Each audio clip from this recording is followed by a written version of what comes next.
Bismillahirrahmanirrahim. Assalamualaikum warahmatullahi wabarakatuh. Halo mahasiswa, dimanapun Anda berada, Ibu berharap Anda sehat dan tetap semangat dalam menjalani setiap kegiatan. Pada pertemuan kali ini kita akan belajar atau berdiskusi tentang layanan perpustakaan. Eh, Materi ini sebenarnya dapat Anda download di e-learning bagi mahasiswa UT khususnya yang mengambil mata kuliah pengantar ilmu perpustakaan. Namun materi ini juga bisa menjadi bahan pengetahuan bagi teman-teman pengelola perpustakaan yang ingin memahami tentang apa sih yang dimaksud dengan layanan perpustakaan. Yang akan dibahas dalam materi ini yaitu tentang pertama, pengertian layanan perpustakaan, dan kedua tentang tujuan layanan perpustakaan, ketiga fungsi layanan perpustakaan, keempat unsur-unsur layanan perpustakaan, kelima sistem layanan perpustakaan, dan keenam sistem peminjaman bahan perpustakaan, tujuh jenis layanan perpustakaan, delapan bimbingan pengguna, dan kesembilan statistik laporan. Jadi ini materi super komplit ya berkenaan tentang layanan di perpustakaan. Dari Ibu akan bisa, mudah-mudahan bisa ya. Ini bisa.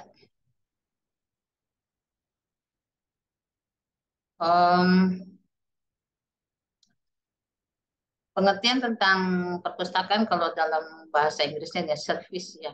Ini mungkin sudah apa kata ya atau kalimat yang sudah umum ya kita dengar bahwa servis itu memberikan kemudahan kepada pemustaka dalam mengakses informasi dan mendayagunakan bahan perpustakaan dari semua jenis karya cetak maupun karya rekam yang menjadi koleksi perpustakaan. Jadi artinya layanan yang namanya layanan itu berarti kita memberikan suatu pelayanan yang memudahkan bagi pemustaka. Nah, kata pemustaka ini sebenarnya kurang umum mungkin bagi masyarakat yang belum mengetahui. Kalau bagi mahasiswa ilmu perpustakaan pasti paham ya, pemustaka adalah berarti pengguna. Jadi layanan ini mempermudah ya pengguna kita dalam mengakses titik poin dari perpustakaan dari aksesnya, dalam memberikan akses informasi dan daya gunakan. Artinya daya gunakan ini adalah me, apa tuh memanfaatkan barang perpustakaan, berarti koleksi ya, dari semua jenis ya. Semua jenis artinya eh, koleksi perpustakaan ada yang jenisnya cetak maupun non cetak, artinya bisa itu CD dan sebagainya. Jadi memberikan kemudahan ya, memberikan kemudahan bagi pengguna perpustakaan dalam mengakses koleksi di perpustakaan. Dan kemudian tujuan layanan perpustakaan itu ada 5. Yang pertama adalah pemustaka, dalam hal ini adalah pengguna, dapat memanfaatkan koleksi perpustakaan semaksimal mungkin. Yang kedua, mudah diketahui siapa yang meminjam koleksi dan di mana alamatnya dan kapan harus mengembalikan. Jadi dengan layanan ini akan memudahkan ya siapa sih yang minjam koleksi tertentu dan berapa lama harus dikembalikan koleksi tersebut. Karena koleksi yang dipinjam di perpustakaan wajib dikembalikan. Yang ketiga, terjaminnya pengembalian buku yang dipinjam dalam waktu yang jelas sehingga keamanan buku akan terjamin. Jadi bahwa buku itu memang harus jelas ya, harus jelas siapa minjam dan kembalinya kapan. Jadi kita akan tahu. Artinya pengelola perpustakaan juga wajib menjamin yang ketersediaan buku yang akan dipinjam maupun yang belum dipinjam. Tapi di sini intinya adalah jadi buku yang dipinjam itu harus wajib dikembalikan dan petugas itu harus tahu kan tertentu itu masa pengembaliannya itu kapan. Dan kemudian yang keempat, diperoleh data kegiatan perpustakaan terutama yang berkaitan dengan pemanfaatan koleksi. Yang kelima, apabila terjadi pelanggaran dalam pemanfaatan koleksi akan segera diketahui. Jadi dengan layanan ini selain juga kita tahu gitu ya, eh, koleksi apa gitu ya, judul apa yang dipinjam dan kemudian kapan pengembalian.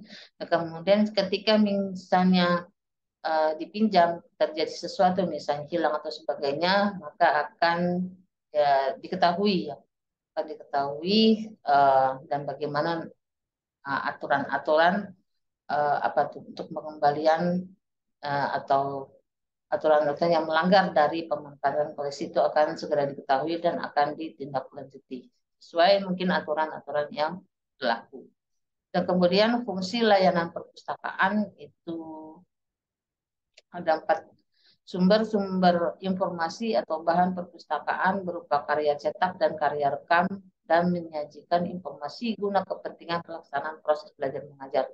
Jadi sumber informasi yang yang disediakan itu untuk kepentingan ya, untuk kepentingan pelaksanaan proses belajar mengajar, baik mungkin di lingkungan sekolah maupun di perguruan tinggi. Yang kedua, rekreasi oleh pemustaka. Pustaka di sini bisa pendidik, tenaga kependidikan, peserta didik, dan komunitas sekolah dengan menggunakan koleksi yang ada di perpustakaan. Yang ketiga, memberi bimbingan dan peningkatan minat baca siswa. Jadi fungsi layanan yang bimbingan dan peningkatan minat baca siswa. Dan keempat, sebagai rujukannya, sumber rujukan mempertemukan pemustaka dengan koleksi yang mereka inginkan dan pustakawan harus mau supaya menemukan koleksi yang dikehendaki oleh pemustaka. Artinya ketika pemustaka kita atau pengguna kita memerlukan sebuah koleksi, maka kita berupaya untuk memberikan koleksi yang diinginkan. Dan kemudian unsur-unsur layanan perpustakaan. Ya, ada 4 ya. Yang pertama itu fasilitas, sarana, dan prasarana. Ini berarti kalau bicara fasilitas itu berarti ada ruang, ada ukurannya disesuaikan dengan SNP ya, Standar Nasional Perpustakaan. Misalnya contoh kalau misalnya SMA kalau nggak salah itu ukuran standar berdasarkan SNP itu 56 kalau nggak salah 56 meter luasnya maksudnya. Nah, kemudian bagaimana sih standar dari perabot dan peralatan perpustakaan? Nah, ini yang harus diperhatikan. Nah, yang kedua adalah koleksi perpustakaan. Ini maksudnya adalah koleksi yang berbentuk buku teks, pengayaan, bacaan, referensi, dan biografi. Nah, ini baca, dari sisi buku ya jenisnya. Dan dari terbitan berkalanya misalnya jurnal, majalah, surat kabar. Nah, ini kenapa disebut sebagai terbitan berkala? Karena memang jurnal itu kan ada timingnya, ada waktunya ya, yang terus-menerus dia terbit ya. Ini disebut dengan terbitan berkala. Begitupun dengan majalah dan surat kabar. Dan kemudian bahan pandang dengar seperti misalnya audio visual dan kemudian multimedia. Multimedia ini bisa apa tuh koleksi interaktif ya, interaktif atau uh, atau mungkin semacam CD ya, CD yang tapi ya itu yang apa yang sebagai uh, bisa dijadikan bahan pembelajaran dan sebagainya. Dan ketiga tenaga perpustakaan ini yaitu yang disebut tenaga perpustakaan itu pustakawan dan tenaga kelola perpustakaan. Kalau untuk pustakawan itu biasanya itu dia berbasis fungsional ya. Dan tenaga pengelola perpustakaan biasanya itu tenaga teknik ya biasanya gitu. Tapi belum berstatus fungsional perpustakaan. Nah, yang keempat adalah pemustaka, ya ini pengguna perpustakaan. Jadi unsur-unsur layanan perpustakaan itu fasilitas yang pertama ada fasilitas sarana prasarana, dan kedua koleksi perpustakaan, ketiga tenaga perpustakaan, dan keempat pemustaka. Ini 4 unsur ini yang wajib ada di setiap perpustakaan dengan standar tertentu. Dan kemudian ada unsur-unsur layanan perpustakaan. Oh ya masih nyambung tadi ya unsurnya, jadi tambahan lagi seperti peraturan dan tata tertib ya. Ini kan tadi unsurnya itu fasilitas, koleksi, tenaga perpustakaan, pemustaka, dan kemudian yang terakhir adalah peraturan dan tata tertib perpustakaan. Nah ini berkaitan tentang peraturan dan tata tertib perpustakaan itu menyangkut keanggotaan perpustakaan sekolah. Ini sebetulnya bukan sekolah aja ya, bisa dan sebagainya. Bagaimana sih aturan-aturan menjadi anggota perpustakaan. Terus kemudian koleksi yang tersedia itu seperti apa, bagaimana untuk cara meminjam dan sebagainya. Dan kemudian jumlah dan lamanya peminjaman koleksi itu seperti apa diatur ya.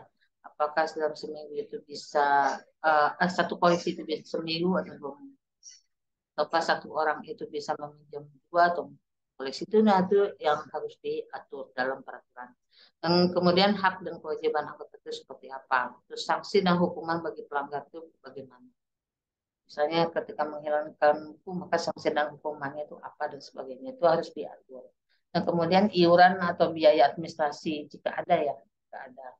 Dan kemudian sistem penyelenggaraan layanan perpustakaannya itu menggunakan sistem apa.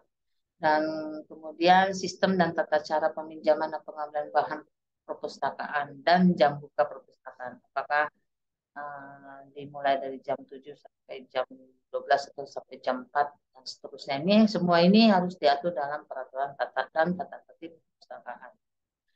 Dan kemudian ini sistem perpustakaan, ini dalam sistem perpustakaan itu ada 3 sistem ya. Yang pertama adalah sistem layanan terbuka. Ini artinya bahwa layanan yang memberikan kebebasan kepada pemustaka untuk mencari dan menemukan koleksi perpustakaan sendiri. Artinya dengan sistem layanan terbuka ini pengguna perpustakaan atau pemustaka dapat langsung akses ke jajaran rak. Tentu saja sebelumnya harus melalui opak ya, daripada nyari nanti khawatir setelah lama menelusuri rak nggak ada, lebih baik itu sebelumnya ke opak dulu ya, menelusuri koleksi melalui opak dan kemudian langsung ke jajaran rak. Nah, ini yang disebut dengan sistem layanan terbuka. Dan kemudian sistem layanan tertutup ini layanan yang tidak memungkinkan pemustaka untuk langsung mencari koleksi perpustakaan di jajaran rak. Artinya bahwa sistem layanan tertutup ini di mana ketika ingin mengakses koleksi itu tidak bisa, tidak seperti sistem layanan terbuka. Kalau sistem layanan terbuka kan pemustaka itu bisa langsung ya mengakses koleksi. Nah, untuk sistem layanan tertutup ini tidak, dia harus melalui dia harus melalui petugas perpustakaan. Jadi setelah dia menelusuri dari opak, dia tuh langsung memberikan catatannya untuk diberikan kepada petugas. Nanti petugas itu yang akan mencari buku yang dimaksud. Tapi kalau sistem layanan terbuka, maka pemustaka atau pengguna perpustakaan bisa langsung mencari di jajaran rak. Itu perbedaannya. Dan kemudian sistem layanan campuran. Ini artinya ada koleksi-koleksi tertentu yang um, yang menggunakan sistem layanan terbuka, artinya pengguna perpustakaan bisa langsung, tetapi ada juga koleksi-koleksi tertentu yang tidak bisa disentuh atau diakses oleh pengguna secara langsung. Misalnya, contohnya bisa manuskrip. Ya. Manuskrip itu biasanya itu koleksi itu sangat rentan ya, sangat rentan terhadap khawatir itu merusak dan sebagainya ya, karena manuskrip itu kan koleksi lama, jadi sehingga dia harus melalui petugas perpustakaan. Tentu saja untuk menelusur koleksi-koleksi apa aja yang ada di perpustakaan harus melalui opak. Nah dari opak setelah dapat judul dan sebagainya nanti diberikan kepada petugas perpustakaan. Nah sistem layanan perpustakaan ini tergantung kebijakan yang ditentukan perpustakaan. Apakah mau menggunakan sistem layanan terbuka atau sistem layanan tertutup atau sistem layanan campuran. Biasanya sih yang terjadi sebagian besar adalah menggunakan sistem layanan campuran. Jadi ada koleksi-koleksi tertentu yang tidak bisa diakses langsung oleh perpustakaan. Gini itu. Nah, salah satunya itu tadi ya koleksi manuskrip, misalnya di sebuah perpustakaan perguruan tinggi, misalnya ada koleksi manuskrip, biasanya menggunakan sistem layanan campuran. Karena untuk koleksi manuskrip itu tidak bisa langsung pengguna mengakses langsung ke jajaran rak manuskrip dan seterusnya. Dan kemudian, nah ini ada keterangan ya, sistem layanan campuran itu layanan yang menggunakan sistem layanan terbuka. Tadi Ibu sudah jelaskan. Kemudian cara pelaksanaan. Nah, cara pelaksanaannya ini luar biasa ya. Sebentar.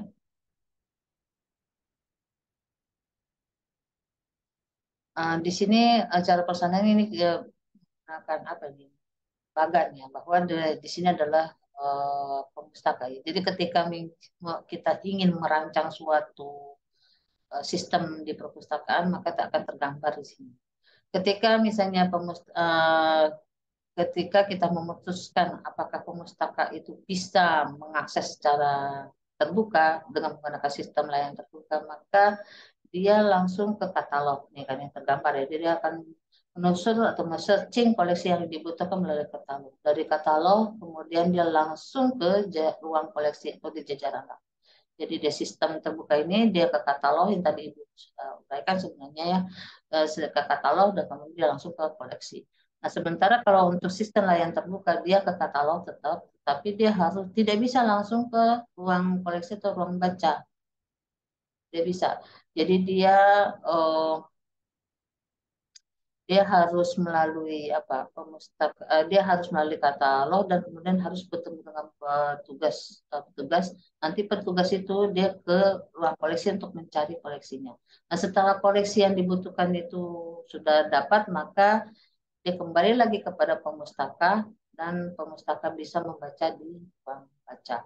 Nah, kalau misalnya tadi sistem terbuka itu tadi pemustaka itu ke apa tuh langsung ke katalog dan kemudian dia kalau mau pinjam dia bisa pinjam, kalau dia tidak pinjam eh, dia bisa langsung ke ruang baca. Tentunya untuk memperoleh koleksinya dia bisa langsung ya, dia bisa langsung ke ruang koleksi. Jadi ketika sistem layanan terbuka dia ke katalog dulu untuk searching dan kemudian dia biasa langsung ke koleksi. Nah, ke koleksi terus langsung dia bisa langsung di ruang baca. Tapi kalau misalnya dia mau minjam, dia bisa ke petugas dan dia bisa dibawa pulang. Nah, seperti itu di gambarannya.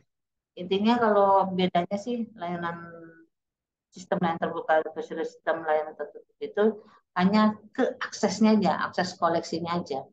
Jadi kalau sistem layanan tertutup itu ya dari katalog dia harus melalui petugas untuk memperoleh koleksi. Nah, kalau misalnya sistem layanan terbuka, dia ke katalog, dia tanpa harus ke petugas, dia bisa langsung ke ruang koleksi atau ruang jajaran rak.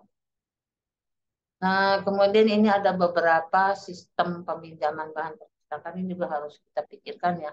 Apakah menggunakan sistem ledger atau sistem dummy atau sistem slip atau sistem kartu buku atau sistem brown, network atau Deadstone ini harus dibahas satu persatu ya. Satu mungkin nanti di video selanjutnya. Dan kemudian ini ada jenis ya, ada jenis layanan. Layanan ini ada berapa? Coba kita lihat. Oh, berarti jenis layanan itu ada dua ya. Nanti kita bahas mungkin lebih lanjut ya untuk jenis layanan ini karena materinya terlalu banyak, jadi kita cukupkan di sini dulu. Nanti kita sambung lagi di di materi selanjutnya atau video berikutnya. Terima kasih. Kurang lebihnya mohon maaf. Assalamualaikum warahmatullahi wabarakatuh.